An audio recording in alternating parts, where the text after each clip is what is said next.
Allora, nonno, racconta. Quando sono venuti gli americani a Napoli, io sono andato a lavorare al porto. Che anno era? I tedeschi venivano a bombardare Napoli. Oh, Ma che anno era? come? Che anno era? 43, la fine del 43. E allora me ne andai a lavorare a Napoli, al porto. E i tedeschi venivano a bombardare. Venivano a bombardare gli americani e noi lavoravamo a porto. Allora, dai oggi, dai, istruttavano sempre bombe. E io dico la verità, mi spastriavo e mi metto in da base navale. Con da base navale, camminando sopra la banchina così, accoppa una barca, uno che studia inglese. Uè, compagnia, vicini. E allora gli studio inglese. Certo mai non ti conosce, mia madonna sì. Proprio studio con Manuzzo, no. Allora vedi, questo qua solo, guarda la coppa là, no? La coppa militare inglese, no? Dice, tu madonna, e che stai facendo? Certo sto imbarcato qua a bordo qua, certo vuoi imbarcare. Fosse la madonna, io proprio portavo sempre un libretto a piedi. Certo anche pure un libretto da casa. Certo no, qua non serve un libretto, che qua è l'inglese. Dice, tempo fuori, dice, come io voglio imbarcare, dice. Allora, questo qua, parlai con il capitano italiano a bordo, no? E dice che questo amico mio, il giorno comandante, che ho imbarcato conmigo durante la guerra. E il comandante, no, che dice, e mi portai per in la macchina, mi portai la Boscia Santa Lucia, stiva come si chiama? A Royal Nav, mi facettero un contratto qua, no? Mi hanno fatto un contratto e dicevo vostra mamma può venire ogni 15 giorni a riscuotere un mensile vostro, no? E dicette va bene, no? Dicevo tutta volta, sta casa ci detto l'indirizzo a mano.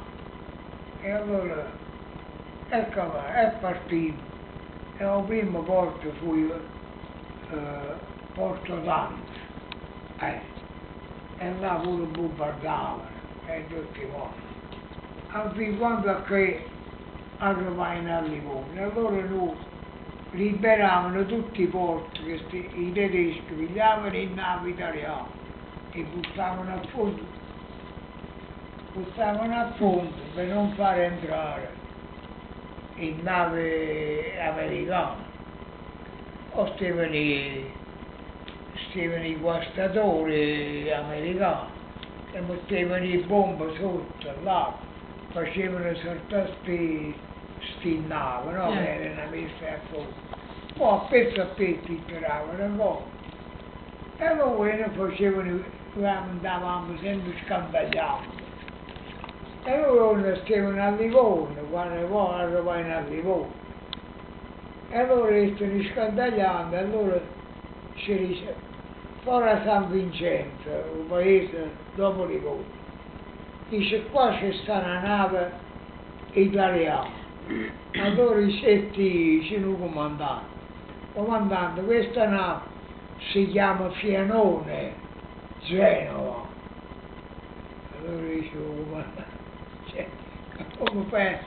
Certo, mio fratello era imbarcato a bordo e l'hanno silurato e andai a fondo della nave. E dice, sono andato a terra a nuoto, tutto l'equipaggio era vicino, stavano vicini, povero cristiano, sai. E allora vedi, poi, scendetto, noi tenevano pure un palombare a bordo, no? vuole un maestro, un detto un po'. Ci sta avuto ragione. Si chiama Fierone Genova. Ecco qui. E allora poi, se vabbè, ha visto comandante eccellente, faceva quando poi, visto, poi sempre giovane era lui. Certo. Con 43 che teneva. Quando ne- Dice no, 20 anni. Il guaglione proprio. Era voglioso. E in tutti i modi. E facette che 15 mesi, sì,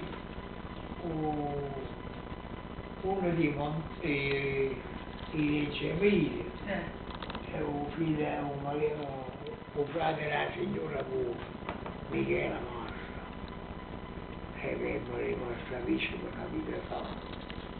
E perché si conosceva e lo scuole, lui mettere a mo quando era figlio.